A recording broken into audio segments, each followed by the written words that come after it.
भगवान की पटरानियों ने रोहिणी मैया से, एकमात्र रोहिणी जी ऐसी हैं जिन्होंने ठाकुर जी की ब्रज लीला, मथुरा लीला और द्वारिका लीला तीनों का दर्शन किया है।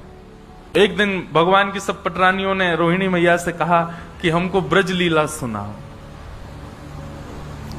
रोहिणी मैया बोली ठीक है, हम सुना तो देंगे आपको, पर तभी भगवान की पटरानियों ने निवेदन किया कि सब लोग आएंगे कथा में, बस 3 लोगों का प्रवेश वर्जित रहेगा। बोले कौन?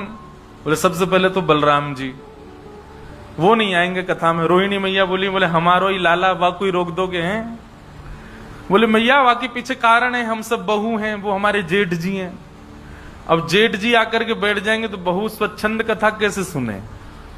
बार बार यूं ही रहेगी, जेठ जी निहार रहे होंगे। दूसरी सुभद्रा जी नहीं आएंगी। क्यों नहीं आएंगी? सुभद्रा जी ने क्या? बोले सुभद्रा जी बड़ी चंचल स्वभाव की हैं, कोई कथा सुनना होगा, बेचारे के भाव आ गए तो वो उसी के पास, तुम रो रही हो? अरे भाई कथा में किसी को भाव आ जाए उसको छेड़ो नहीं, उसको रोन दो। थोड़ा बहुत भाव कथा में आए तो उसको करने दो। सुभद्रा जी का स्वभाव बड़ा चंचल है, वो प्रेम से कथा सुनने नहीं देंगी, इसलिए सुभद्रा जी को भी वर्ज्य रखो कथा से। और तीसरे? बोले तीसरे द्वारिकाधीश, ये भी कथा नहीं सुनने देंगे। क्यों? बोले जैसे जैसे आप कथा सुनाओगी तो तैसे तैसे आप पर कम दृष्टि उन पर ज्यादा रहेगी। आप जैसे सुनाओगे कन्हैया ने ऐसे माखन खाया, तो हम सब वही कन्हैया का चिंतन वैसे मन में ना करके उन्हीं को अच्छा आपने ऐसा किया, तो फिर कथा में विक्षेप आएगा। वो कथा में स्वरूप होता है कि व्यास जी की तरफ भी दृष्टि होनी चाहिए। तो बोले अब जगन्नाथ स्वयं द्वारिकाधीश बैठे होंगे तो पूरा ध्यान उन्हीं की तरफ जाएगा, इसलिए इन 3 लोगों को वर्ज्य करेंगे।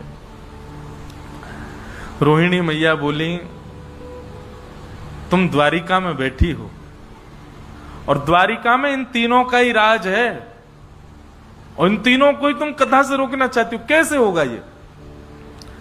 तब भगवान की सब पटरानियों ने मन बनाया और बोले योजना हम बनाती हैं, आप तो बस कथा की तैयारी करो। और सुभद्रा, बलराम जी और कृष्ण तीनों बैठे थे और सब पटरानियां गईं और बोली आप लोग अब बड़े हो गए, अब आप लोगों की इतनी गृहस्थी बढ़ गया है, लेकिन आप लोगों को खेलते हुए हमने बहुत दिन से नहीं देखा, चलो ने खेल खेल लो, कुछ क्रीड़ा करो। सुभद्रा जी को बहुत अच्छा लगा, बलभद्र जी को भैया बहुत दिन से हम खेले नहीं है, कुछ खेलेंगे आज। ठाकुर जी बोले हाँ हम भी बहुत दिनों से राजा राजा सब राजा धीराज ही बोलते रहे, आज हम खेलेंगे। खेल की बात कहती तीनों के अंदर लोभ आ गया कि हम खेल खेलेंगे। और कौन सा खेल खेला? चौसर। ठाकुर जी चौसर खेलने लगे। बलराम जी, सुभद्रा जी और श्री कृष्ण तीनों चौसर क्रीड़ा करने लगे।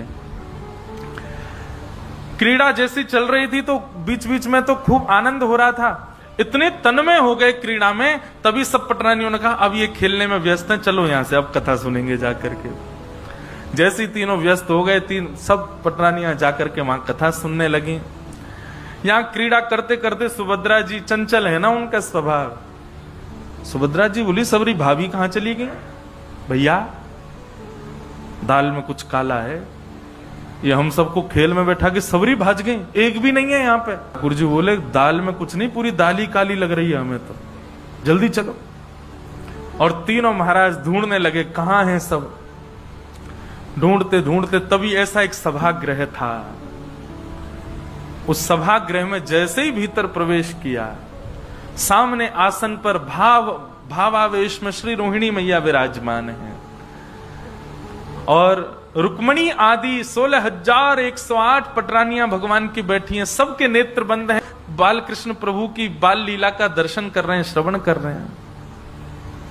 ठाकुर जी ने तुरंत रोका दोनों को, बोले रुको, कथा चल रही है और कथा में भी ब्रज लीला चल रही है, हम लोगों ने कहीं अंदर प्रवेश किया तो विक्षेप हो जाएगा, कथा में भाव में विक्षेप हो जाएगा।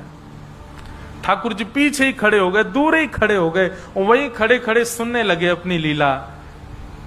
लीला सुनते सुनते सुनते सुनते ठाकुर जी को भी भाव आ गया, सुभद्रा जी को भी भाव आ गया, श्री बलराम जी को भी भाव आ गया और भाव की चरम स्थिति पार होने लगी, प्रेम की 10वीं अवस्था पार हो गई।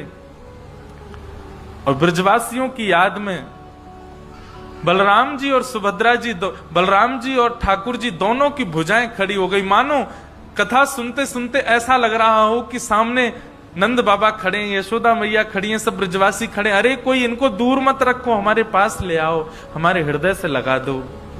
दोनों भुजाएं खड़ी हो गईं। तभी प्रेम की अवस्था ऐसी पार हुई कि तीनों प्रेम विगलित हो गए। ठाकुर जी का मुख प्रेम विगलित हो गया, हाथ विगलित हो गए, चरण विगलित हो गए। जब ठाकुर जी के इस रूप का प्रादुर्भाव हुआ, पिघलने लगे ठाकुर जी, तब देवता त्राहिमाम करते हुए दौड़ने लगे।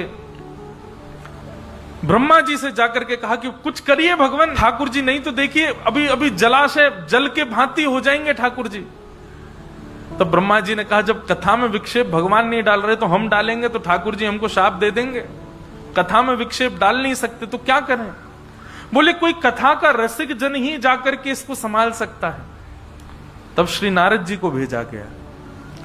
नारद जी महाराज आए और आकर के बड़े धीमे से रोहिणी मैया को कहा कि हे मैया, यदि आप थोड़ी देर और बोलती रही ना तो द्वारिकाधीश बलराम जी और सुभद्रा जी तीनों जल के रूप में ही मिलेंगे, रस के रूप में ही मिलेंगे, आपको प्रत्यक्ष दर्शन नहीं कर पाओगे।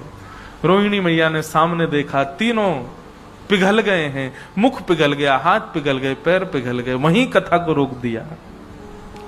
ठाकुर जी तो जिद करने लगे और सुनाओ अपनी ही लीला, पर तब रोहिणी जी ने कहा नहीं, अब कथा इससे आगे नहीं होगी।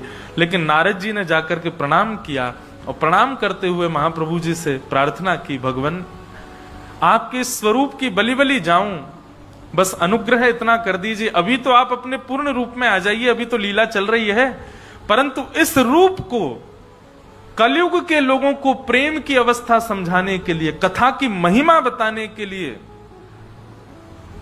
प्रेम के स्वरूप को दर्शाने के लिए और आपका भक्तों के प्रति, ब्रजवासियों के प्रति कैसा प्रेम है उसको दिखाने के लिए नाथ आपका ये स्वरूप कलिकाल में प्रकट हो और प्रकट हो करके जीव मानस का कल्याण करे। फिर स्वरूप तो ठाकुर जी का ये अनादि है, जगन्नाथ रूप कोई कलयुग का नहीं है, कोई सतयुग त्रेता, ये तो अनादि है।